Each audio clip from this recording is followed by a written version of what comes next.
Apa amal yang baik tadi? Imam Syafi'i dalam tadi dia dah dapat menyelesaikan 100 masalah tinggal yang ditulis. Kalau dia tulis nanti, dia akan dapat kekayaan sampai akhir zaman. Berapa banyak pahala dia dapat, panjang masa. Kita tahajud kat kita, ya lepas tu habis lah. Tak ada orang-orang lain tak dapat pahala.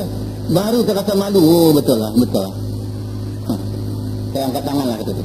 Betul lah manusia Imam Syafi'i. Nampak tu? Kenapa ilmu tu boleh manfaat kepada orang lain? Tahajud tu besar juga pahalanya, tapi untuk diri. Jadi saya tegaskan lagi, amal kebajikan yang berbentuk hablum minas ini lebih utama daripada amal ibadah yang berbentuk hablum minallah, kecuali iman. Kecuali iman, kecuali sembahyang yang fardu. Benda-benda yang fardu macam zakat fardu. Tapi zakat itu bentuk hablum minas itu. Macam haji yang fardu itu lain. Ini yang kurang. Kebajikan yang membentuk hablum minas itu yang kurang zaman sekarang. Umat Islam dulu boleh maju, boleh kuat. Ibadah yang berbentuk hablum minas itu lah. Sebabnya dia katakan pada para sahabat, dia katakan, apa kata dia? Menjadi hamba-hamba Allah di waktu malam dan menjadi orang yang ringkas, pejuang-pejuang di waktu siang. Kita kalau dah bangun malam saja tak terangkat lah tu. Tak boleh buat kerja apa-apa. Tapi para sahabat menjadi hamba-hamba Allah yang tabaruk, menangis waktu malam. Tapi siang macam singa-singa, macam rimau-rimau, tegas, ringkas, dinamik, rajin membangunkan masyarakat, membuat kebajikan. Itu sekali.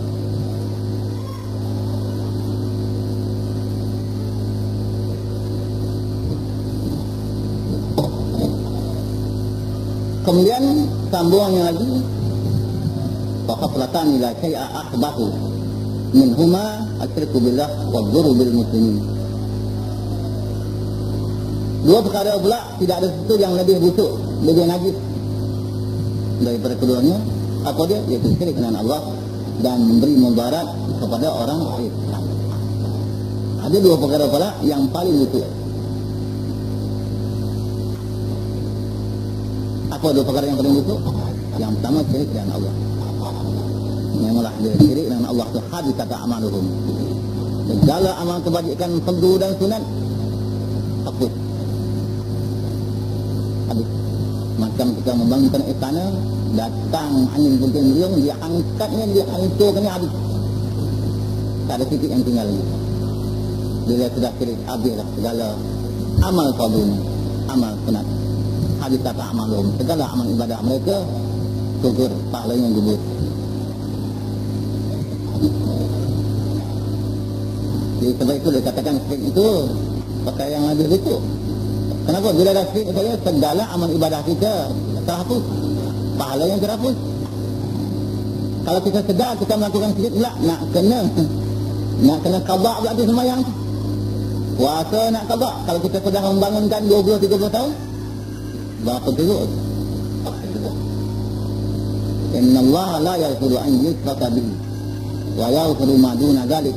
Maksudnya Allah SWT tidak akan mengampunkan dosa syirik, tetapi Allah mengampuni dosa selain itu syirik. Kalau orang mati membuat syirik, kekal abadi dalam neraka.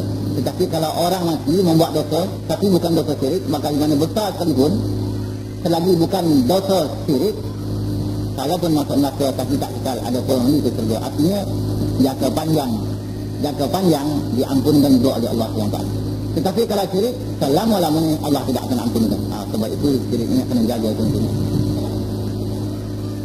Yang kedua, memberi mudarat kepada orang Islam.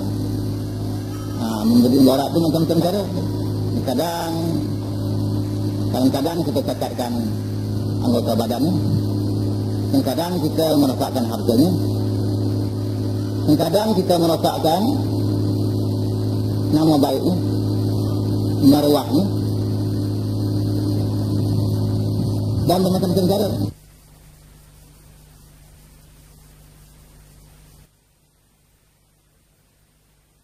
Islam sama ada tentang hartanya, tentang badannya, tentang nama baiknya, marwahnya dan sebagainya,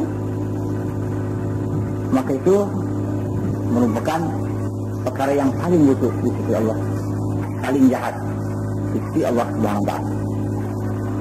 Kenapa orang yang maknanya menzalim dan melakukan kejahatan sama manusia ni, dia kalau nak bertobat kepada Allah susah sikit.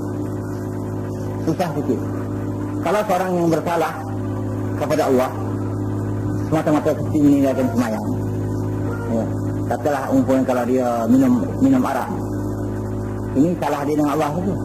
Kalau dia nak bertobat cukup menempuh 3 syarat. Tetapi kalau kesalahan sama manusia terpaksa menempuh 4 syarat.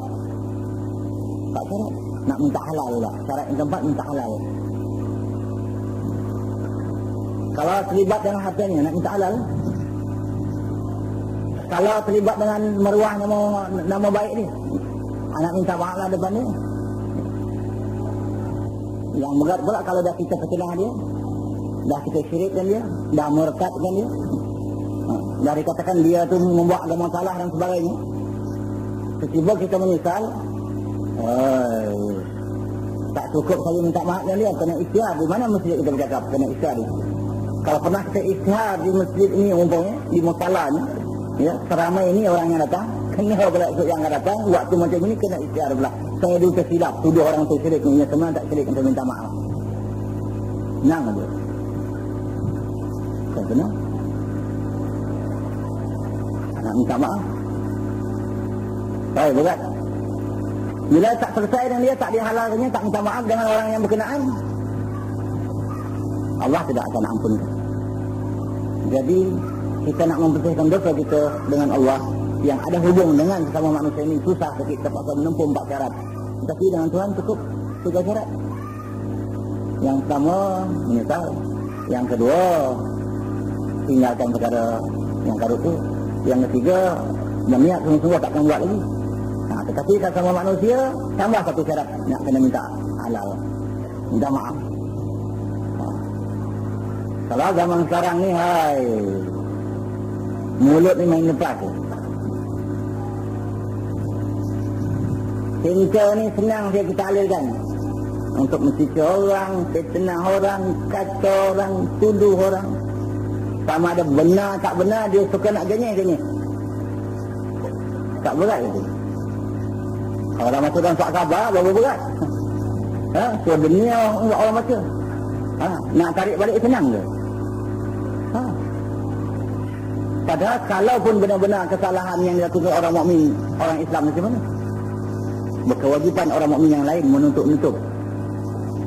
Kalau boleh memberi nasihat. Di samping tutup, ini buka berat. Kalau tak benar pula, lagi berat, dah jadi fitnah. Dah jadi fitnah, lagi besar. Al-fitnah asyaddu minal qatl. Fitnah itu lebih besar daripada pembunuhan. Zaman sekarang ni, baik bersyarah, baik menulis, dia dalam khabar, baik dalam majalah, suka-suka nak cakap, suka-suka nak tulis, suka-suka nak fitnah orang, suka-suka nak bagi malu orang. Ini menunjukkan hati langsung tak takut dengan Allah, hati langsung tak takut dengan dia akhirat. Dia fikir dia besar, dia fikir dia lupa dia mati masa-masa. Padahal kalaupun satu kesalahan pun, kalau ia berlaku, ikut ajaran Islam nak ditutup-tutup lagi. Kaitan umat Islam. Ini zaman sekarang dibuka-buka lagi. Itu kalaupun betul. Kalau tak betul, itu dah jadi pedang, lebih besar lagi. Kalau betul, jadi mengumpat. Kalau tak betul, jadi fitnah. Fitnah lebih besar, dia mengumpat. Apa berat zaman sekarang. Tetapi semua orang sebut perpaduan mulut, dia kata perpaduan. Tangan setiap hari menyanyi umat Islam. Tulisannya perpaduan, harmoni. Kerja yang setiap hari nak mencah belahkan umat Islam. Itulah kebanyakan yang berlaku dunia Islam ni. Sebab itu berlaku perang mana-mana sebab mujur di tanah hari kita ini tak berlaku perang. Kenapa orang Melayu ni lembut-lembut orang? Lembut-lembut dia. Kalau di negeri lain barangkali dah perang dan macam-macam terjadi di tanah hari kita ni. Mujurlah orang kita ni lembut-lembut. Ditambah pula dengan semangat Islam tu lagi lembut kan?